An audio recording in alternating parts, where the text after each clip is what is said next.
হুজুরগণ মাহফিলকে জান্নাতের বাগানের সাথে তুলনা করে থাকেন, অথচ সেই মাহফিলে কিছু হুজুর কন্ট্রাক্ট করে টাকা ছাড়া আসেন না।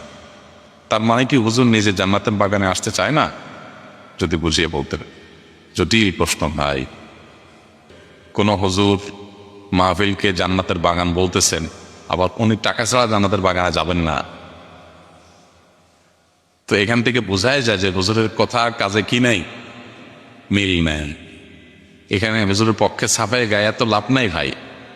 হুজুর যদি এটাকে নিজের পেট পালার মাধ্যম বানায় রাখেন এবং টাকা কামাই করে বড়লোক হওয়ার ধান্দা বানায় রাখেন, তাহলে সেক্ষেত্রে মুখে যত কথাই বলেন না কেন, ওনার কথা ঠিক আছে যে এটা জান্নাতের বাগান, এ অর্থে যে জান্নাতে যাওয়ার মাধ্যম, এখানে কোরআন হাদিসের কথা বলা হয়, জান্নাতি পরিবেশ, সে অর্থে জান্নাতের বাগান বলেছেন, এটা ঠিক আছে।